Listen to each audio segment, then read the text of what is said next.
सबसे पहले GDP growth का नंबर है वो 4.71% है। तकरीबन 28% ड्रॉप जो है वो हमारी कम हुई है। हमने 0.5% का जीडीपी ग्रोथ लॉस किया है।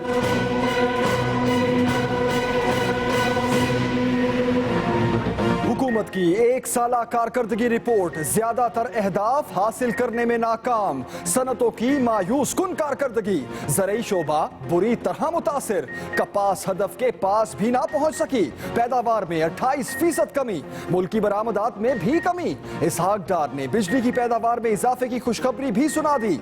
कहते हैं ज़रे मुबादला के ज़खायर तारीख की बुलंद तरीन सतह पर पहुंच गए। चीनी दाल का भाव क्या है उनको ये भी नहीं पता होगा। गवर्नमेंट को मजदूरों की तनख्वाह इसको कम से कम 25,000 करना चाहिए। जो यहाँ पर चाय बेच रहे हैं उसको भी 20,000 रुपए चाहिए पाकिस्तान में गुजारा करने के लिए, जो महंगाई का आलम है। होशियार, खबरदार, दिल के मरीज कल टेलीविजन से दूर रहें, बजट आ रहा है। मोबाइल फोन्स महंगे, सीमेंट महंगा, फर्ज हज पर भी टैक्स, कॉपियां और किताबें भी महंगी होंगी, खवातीन के बनने और संवरने पर भी टैक्स लगेगा, नॉन फाइलर्स पर शिकंजा सख्त, बैंक से गाड़ी निकलवाने पर भी टैक्स लगेगा। बजट तजावीज में अवाम की ओपन हार्ट सर्जरी का फैसला कर लिया। महकमा मौसमियात फिर नाकाम, इतनी तेज आंधी और तूफानी बारिशें बगैर किसी वार्निंग के। रावलपिंडी और दाल हुकूमत में खंबे गिर गए, दरख्त जड़ों से उखड़ गए। खैबर पख्तूनख्वा में भी मौसम के वार जारी, हलाकतें 13 हो गईं, 100 से ज्यादा अफराद जख्मी। नुकसान कौन पूरा करेगा, अवाम की फरियाद।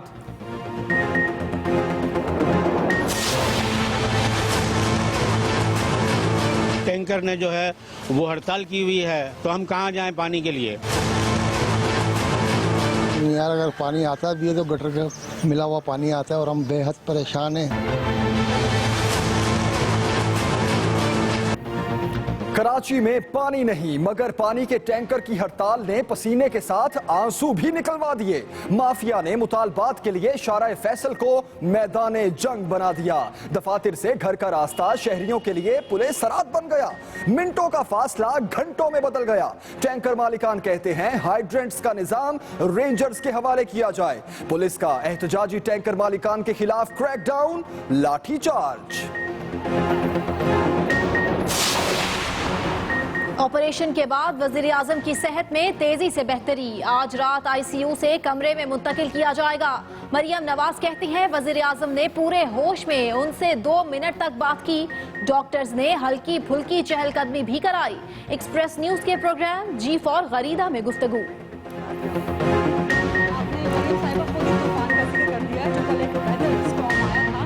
ये बताइएगा कि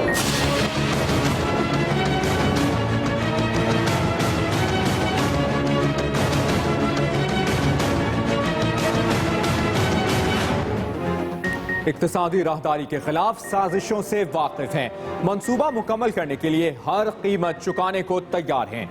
आर्मी चीफ की जेर सदारत फॉर्मेशन कमांडर्स का इजलास। जनरल राहील शरीफ का कहना है ऑपरेशन ज़र-ए-आज़ आखिरी मराहिल में दाखिल हो गया। नकल मकानी करने वालों की बाइज्जत और बर वक्त वापसी को यकीनी बनाया जाएगा।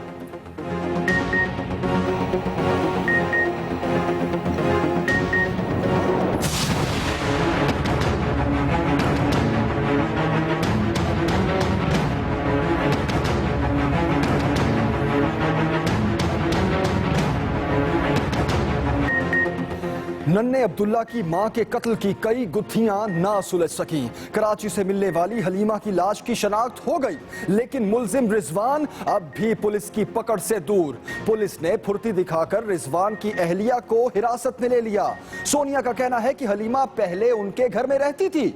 नन्ना अब्दुल्ला ईदी सेंटर में इंसाफ का मुंतजिर।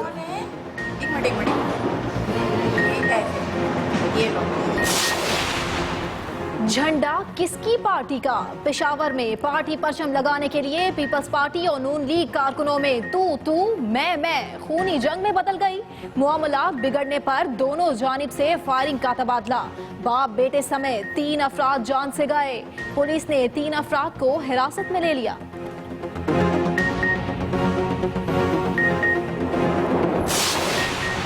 भारतीय तहकीकाती एजेंसी के सरबराह ने अपनी ही हुकूमत के प्रोपेगेंडे का भांडा फोड़ दिया। कहते हैं पठानकोट पर हमले में किसी पाकिस्तानी एजेंसी या हुकूमत के मुलव्विस होने के सबूत नहीं मिले।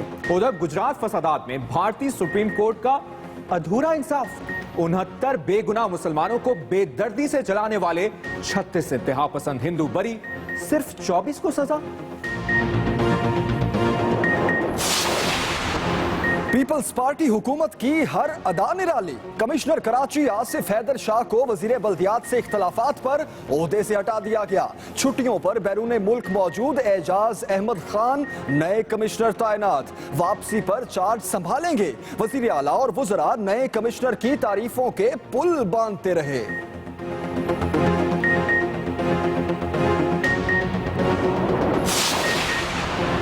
कराची के 2 और नौशहरों फिरोज के 1 हलके में जिमनी इलेक्शन, वोटों की गिनती जारी। शहर कायद के दोनों हलकों में मुत्तहिदा के उम्मीदवार आगे। फारूक सत्तार कहते हैं -1 का फॉर्मूला नाकाम हो गया। गैर सरकारी नताइज के मुताबिक नौशहरों फिरोज में पीपल्स पार्टी के उम्मीदवार ने सबको पीछे छोड़ दिया।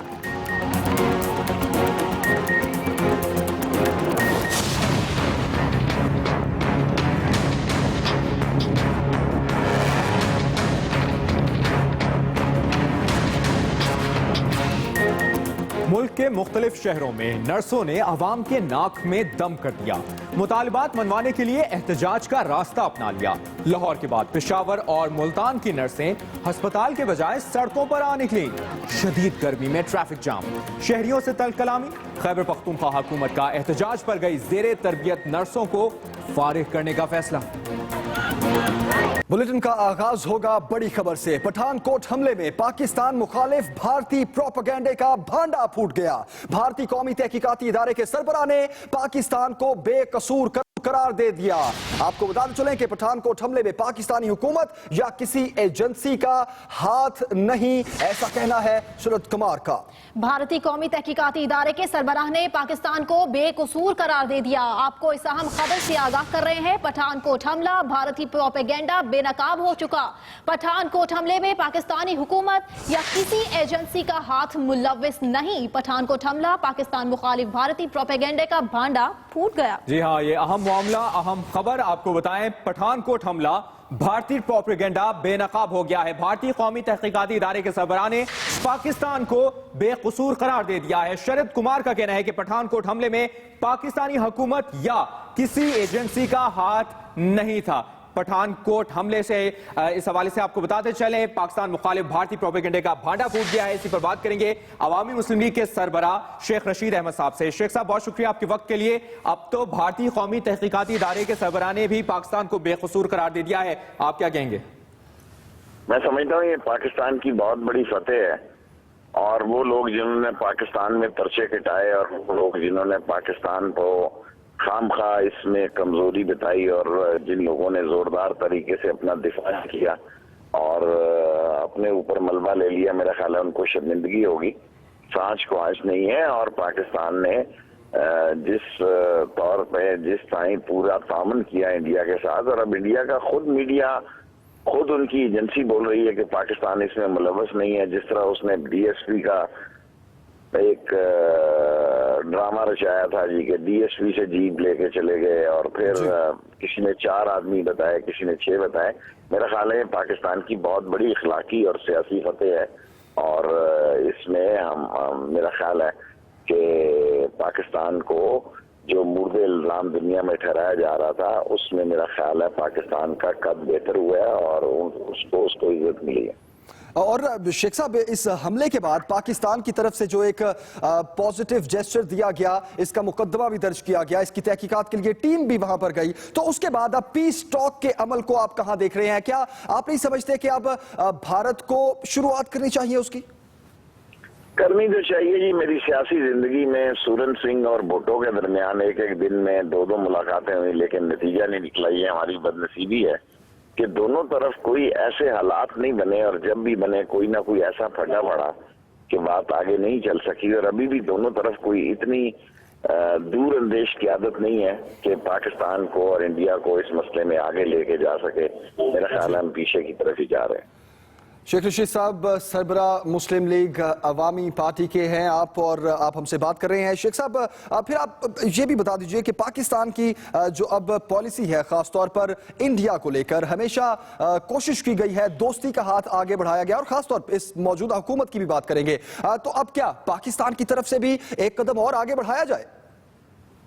पाकिस्तान की फॉरेन पॉलिसी काफी दबाव में आ गई हुई है और पाकिस्तान को जरूर कदम बढ़ाना तो चाहिए, लेकिन जिस तरह ईरान, अफगानिस्तान, इंडिया और अमेरिका एक जो सूरत हाल बन रही है, और जिसमें कि हमारी बात को, हमारे हालात को, और जिस तरह हमारे ड्रोन पे मुदाखलत की गई और नौशकी में ड्रोन इस्तेमाल किया गया, इससे काफी तलखी है। इसमें बेहतरी आनी चाहिए और गवर्नमेंट को और फॉरेन ऑफिस को एक तारीखी रोल अदा करना चाहिए, लेकिन हालात जो हैं मुझे ऐसे दिखाई नहीं देते कि कोई बड़ी तब्दीली आएगी।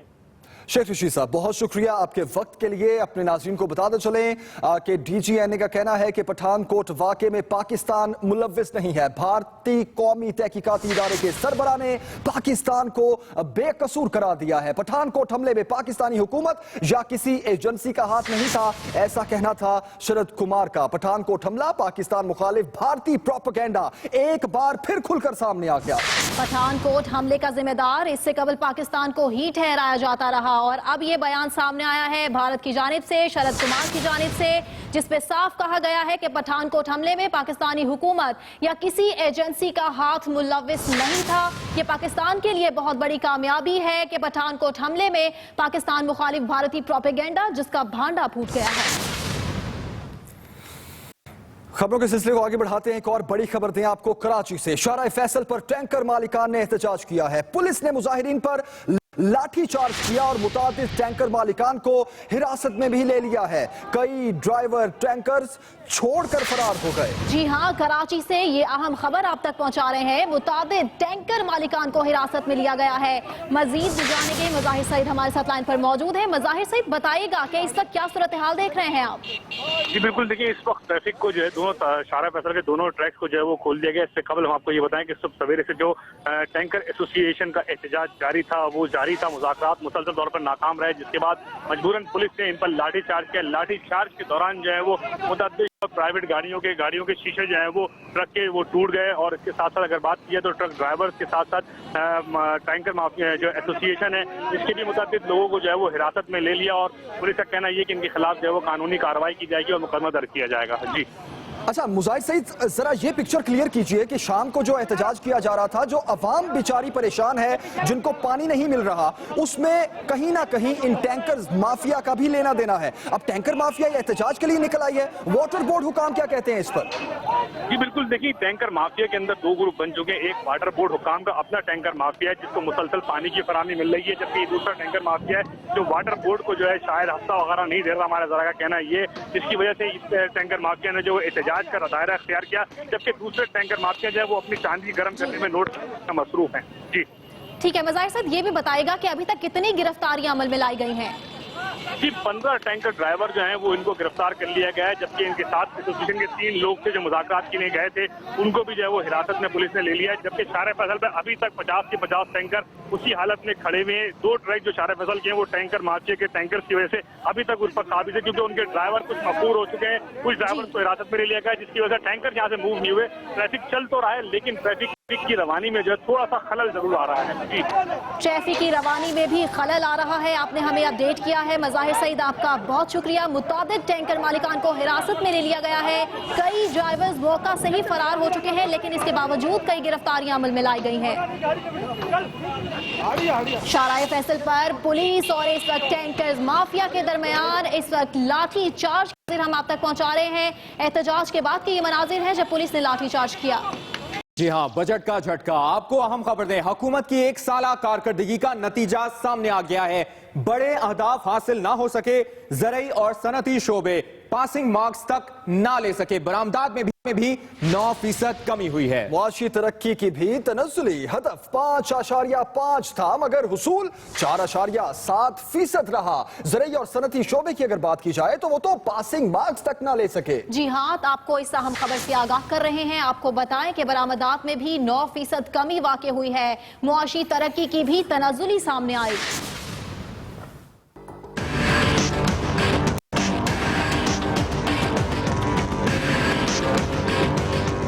वफाकी वजीर खजाना इसहाक डार ने गुज़िश्ता साल भर का हिसाब किताब बताते हुए ये मान लिया है कि ज़राअत के शोबे की हालत खासी खराब रही और साथ ही उन्होंने आइंदा साल में इस शोबे के लिए ज्यादा बजट रखने का दावा भी कर डाला।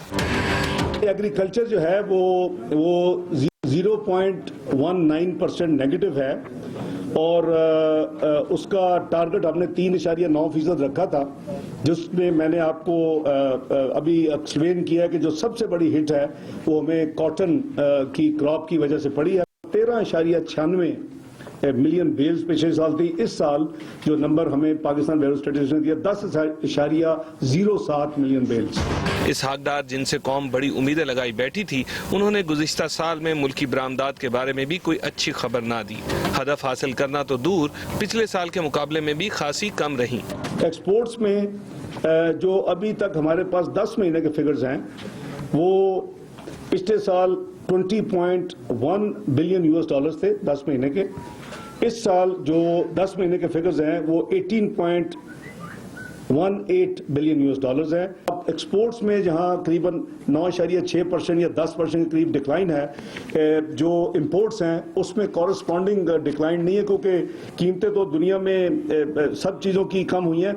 इसमें 4.6% जो है वो इसमें डिक्लाइन है। वफाकी वजीर खजाना ने इकनॉमिक सर्वे पेश करते हुए ये दावा भी किया कि महंगाई की शरह 3 कम वाक़े हुई है। साथ ही साथ उन्होंने ये भी बता दिया कि सनती शोबे का हदफ भी हासिल नहीं हो पाया। इसहाक डार ने बताया कि तामीरात के शोबे में मुल्क ने हदफ से भी ज्यादा काम किया, जबकि लाइव स्टॉक का हदफ भी मामूली फर्क के साथ हासिल ना हो सका। वफाकी वजीर खजाना के पेश करदा इकनॉमिक सर्वे में ज्यादातर अहदाफ हासिल नहीं किए जा सके, लेकिन अदाद शुमार की कहानी सुनाते हुए उनके एतमाद और आइंदा साल के अज़म में कोई फर्क नजर नहीं आया। रवा माली साल में कपास, चावल और दालों की पैदावार कम होने की वजह से हुकूमत इक्तिसादी तरक्की का मुजव्वज़ा हदफ हासिल करने में नाकाम रही और इक्तिसादी शराय नमू 4.71% रही। इसी हवाले से मजीद बता रहे हैं मोहम्मद इलियास।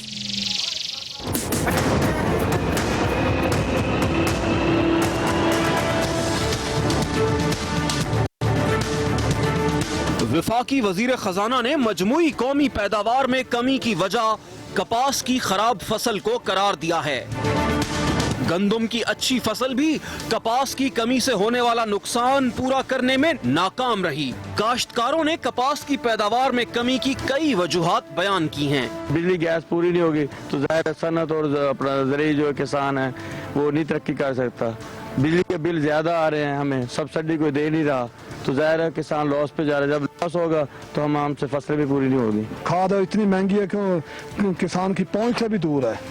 दवाइयाँ वो हैं जो 2 नंबर हैं, 1 नंबर तो है ही नहीं ना, वो कोई काम भी नहीं दिखाती। ना ही उसको कोई रेट मिलता है, ना ही उसको जो फसल गला मंडी में जाता है तो उसको किसान को कुछ नहीं मिलता है तो जो बड़े बड़े लोग हैं वो कमाते हैं, उसमें किसान को कुछ नहीं मिलता। पानी की कमी की बड़ी वजह डीजल की कीमतें भी हैं, जिनमें रवा माली साल के आखिरी महीनों में कमी हुई। पानी की 4.9% कमी से खाद पर मिलने वाला रिलीफ भी पैदावार में इजाफा न कर सका। मुल्की पैदावार कम हुई है कपास की, उसका असर, मनफी असर किसानों पे क्या पड़ा। जिस किसान की पैदावार कम हुई है या इतनी कम हुई है कि 1/3 उड़ गई है उसकी पैदावार, उसकी मईशत का क्या बंदोबस्त होगा, वो अगली क्रॉप किस तरह उगाएगा, वो अगला साल किस तरह गुजारेगा। कपास की पैदावार में 40 लाख गांठों की कमी से सनती तरक्की का पहिया भी सुस्त रहा, जिसका असर टेक्सटाइल इंडस्ट्री की कम बरामदात की शक्ल में सामने आया। उल्टा बाहर से कपास मंगवाना पड़ गई और दरामदी बिल भी बढ़ गया। कपास की तरह चावल की पैदावार में भी 4.9% कमी हुई, जबकि दालों की पैदावार का हदफ भी पूरा न होने से मजमूई कौमी पैदावार पर मनफी असरात मुरतब हुए हैं। Mohammad Ilyas, Express News, Lahore. विफाकी वजीर खजाना इसहाक डार 4,500 अरब रुपए के लगभग मालियत का विफाकी बजट कल शाम पार्लियामेंट में पेश करेंगे। बजट में 250 अरब रुपए के टैक्स लगाकर सीमेंट, सिगरेट, बच्चों की किताबें, कॉपियां और दीगर स्टेशनरी आइटम, सुर्खी पाउडर, मशरूबात समेत दर्जनों अशिया महंगी और ज़राई अद्वियात और खाम माल सस्ता करने के साथ साथ ज़राई तरक्की के लिए खुसूसी पैकेज का ऐलान होगा। सरकारी मुलाजमीन की तनख्वाहों और पेंशन में भी इजाफे की तवक्को की जा रही है। तफसीलात हमें बताएंगे इरशाद अंसारी।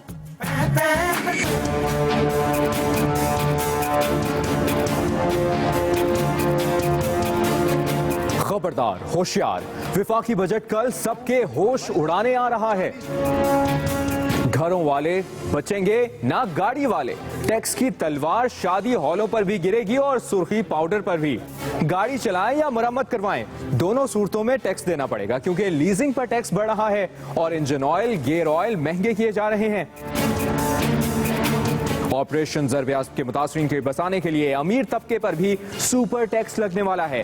गैस भी महंगी हो रही है जिससे चूल्हे ठंडे पड़ जाएंगे, जबकि ड्यूटी बढ़ने के बाद बिजली और भी झटके देने वाली है।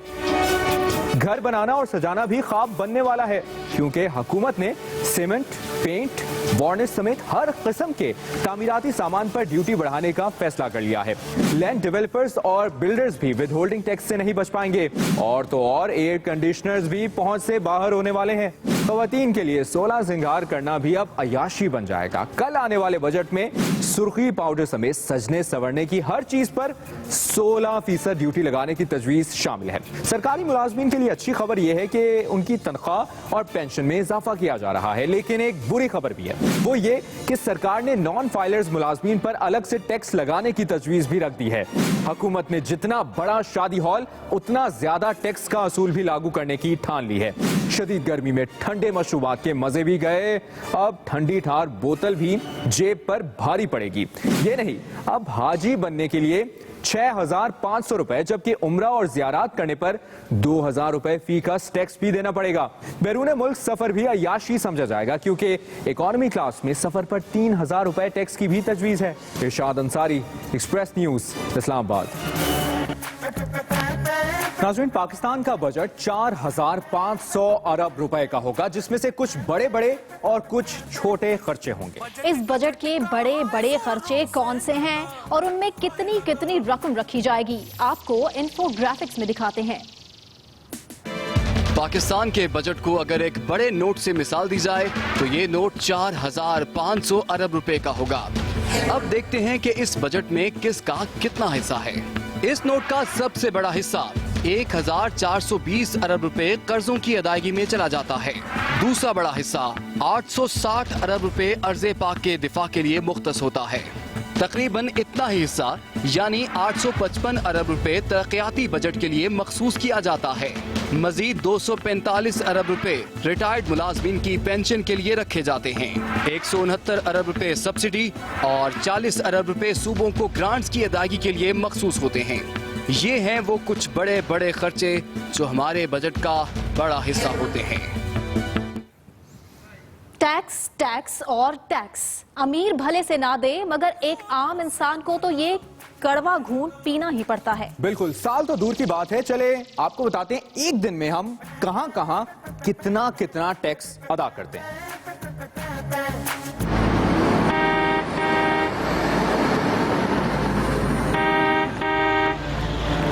भाई 1000 का पेट्रोल कर देना।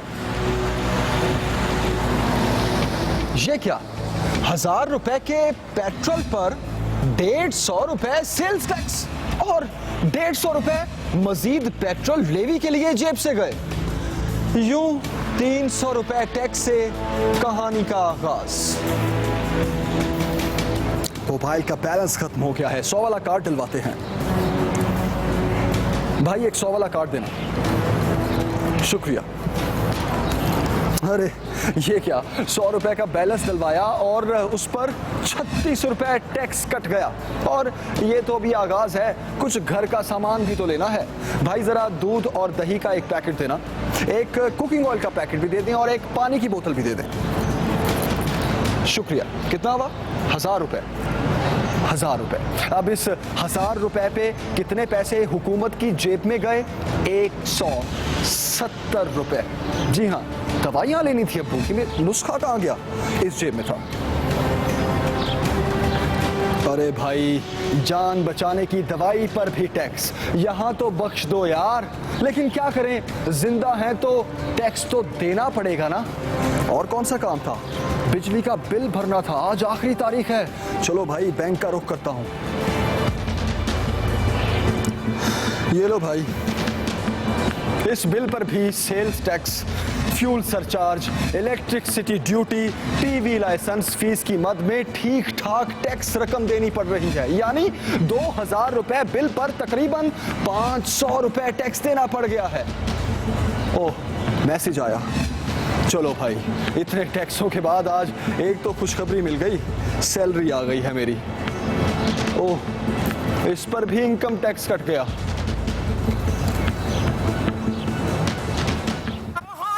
जी हाँ, आवाम के साथ साथ जमील भी काफी परेशान हैं कि एक दिन में कितना टैक्स अदा करना पड़ता है। अहम खबर अपने नाज़रीन को दें कि बजट आया नहीं और दवाओं की कीमतों में 100% से ज्यादा इजाफा कर दिया गया है। सैकड़ों अद्वियात महंगी हो गई और मार्केट से भी गायब हो गई हैं। खांसी, बुखार, पेट दर्द, मलेरिया, विटामिन और दीगर अमराज की अद्वियात की कीमतों में 125% तक इजाफा कर दिया गया है। सैकड़ों अद्वियात हैं जो कि मार्केट में इस वक्त महंगी हो चुकी हैं या मार्केट से गायब कर दी गई हैं। खांसी, बुखार, पेट दर्द, विटामिन की अद्वियात की कीमतों में 125% तक इजाफा कर दिया गया।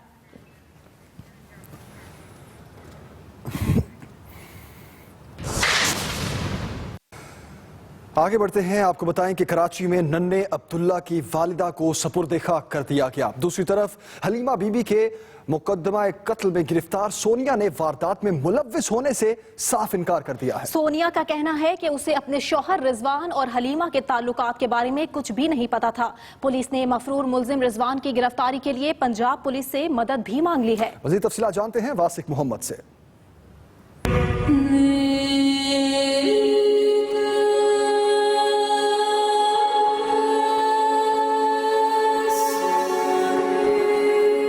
मासूम अब्दुल्ला की मां हलीमा बीबी को मुआजगोट कब्रिस्तान में सुपुर्दे खाक कर दिया गया। मकतूला को इसके भाई मोहम्मद उमर की इजाजत से ईदी फाउंडेशन ने सुपुर्दे खाक किया। मां की मौत से बेखबर अब्दुल्ला ईदी होम में रोते सिसकते वक्त गुजार रहा है। पुलिस ने हलीमा के कत्ल में नामजद मुल्जिम रिजवान की अहलिया सोनिया को गिरफ्तार करके बयान रिकॉर्ड कर लिया है। सोनिया के मुताबिक हलीमा दिल्ली कॉलोनी मुंतकिल होने से पहले कयूमाबाद में उनके घर के एक कमरे में रहती थी, मगर नहीं मालूम कि उसका कत्ल किसने किया। सोनिया ने बताया कि हलीमा का बूढ़ा शौहर कभी कभार ही घर आता था। सोनिया ने रिजवान और हलीमा के ताल्लुकात से भी लाइल्मी का इजहार किया है। पुलिस के मुताबिक हलीमा को दिल्ली कॉलोनी में रिजवान ने ही मकान किराए पर लेकर दिया था और इसी मकान में हलीमा कत्ल हुई। बदबू आई है तो बिल्डिंग वालों ने कंप्लेन करी है। वो खड़े में बाबा से भी पूछ लें, ये भी इसी बिल्डिंग में रहते हैं। पुलिस ने हलीमा बीबी के कत्ल का मामला हल करने के लिए पंजाब पुलिस से मदद मांग ली है। पुलिस को शवाहिद मिले हैं कि मुल्जिम रिजवान सादकाबाद में रूपोश है, मगर कड़ियां जोड़ने के लिए तफ्तीशकारों को मकतूला के लापता होने वाले शौहर इकबाल चौधरी की भी तलाश है। वासिक मोहम्मद, एक्सप्रेस न्यूज, कराची। भारतीय तहकीकाती एजेंसी के सरबराह ने अपनी ही हुकूमत के प्रोपेगेंडे का भांडा फोड़ दिया। कहते हैं पठानकोट पर हमले में किसी पाकिस्तानी एजेंसी या हुकूमत के मुलव्विस होने के सबूत नहीं मिले। कराची की शारा फैसल पर टैंकर मालिकान का एहतजाज। सड़क क्लियर कराने के लिए पुलिस का मुजाहिरीन के खिलाफ क्रैकडाउन। मुतादिद टैंकर मालिकान को हिरासत में ले लिया।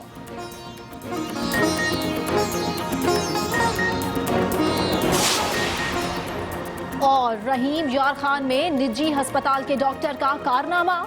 ऑपरेशन के दौरान मरीज को छोड़कर मोबाइल फोन पर गुफ्तगू करता रहा। ईडीओ हेल्थ ने गफलत का मुजाहरा करने वाले डॉक्टर और पैरामेडिकल स्टाफ की असना तलब कर ली।